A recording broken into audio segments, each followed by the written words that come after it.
ஏழைக்கும் பணக்காரனுக்கும் இருக்கிற டிஃபரன்ஸ் என்ன சொல்லு பாப்போம். காசா கிடையாது. நிறைய பேர் பணக்கார ஏழைங்க இருக்கிறாங்க. எனக்கு ஒரு ஃப்ரெண்ட் இருக்கிறாங்க, 300 கோடி. கோயிலுக்கு போனா நாங்க போறதே 9 கோடி காரு. ஆனா பூக்கடைக்கார கிட்ட அந்த கார் போய் நிக்கிறப்போ அந்த டிரைவர் கிட்ட சொல்லுவாங்க, கொஞ்சம் தள்ளி போய் நில்லுப்பா, கார்ல இருந்து இறங்கினா பூக்கு காசு ஜாஸ்தி கேட்பான். நீ ஓட்டுற காரோட காசு எவ்வளோ? 9 கோடி. பூக்காரி ஜாஸ்தியா கேட்டால்னா மேக்சிமம் எவ்வளவு கேட்பா?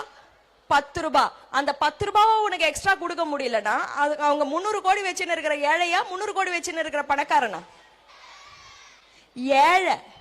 எங்க அப்பாவுக்கு காசு முதல் மாச சம்பளம் 450 ரூபாய். 450 ரூபாய்ல என்ன வாங்க முடியும்?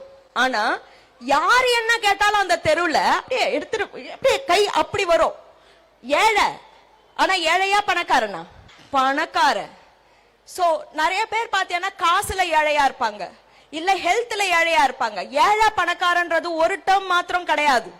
ஆனா நீ எந்த ஃபீல்டுல ஏழையா இருந்தாலும் சரி, எந்த ஃபீல்ட்ல பணக்காரனா இருந்தாலும் சரி, ஏழை நிறைய சால்ஜாப்பு சொல்லுவான், ஏழை நிறைய காரணம் சொல்லுவான். நான் ஏன் சக்சஸ்ஃபுல்லா ஆகலன்னா என் தம்பி என்னை ஏமாத்திட்டான்.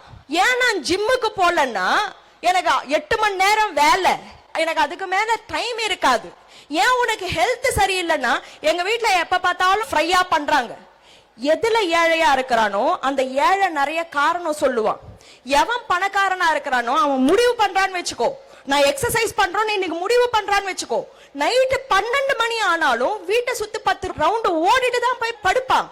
ஏன்னா அவனுக்கு எக்ஸ்கியூஸ்ன்றது கிடையாது, எக்ஸ்கியூஸே வராது.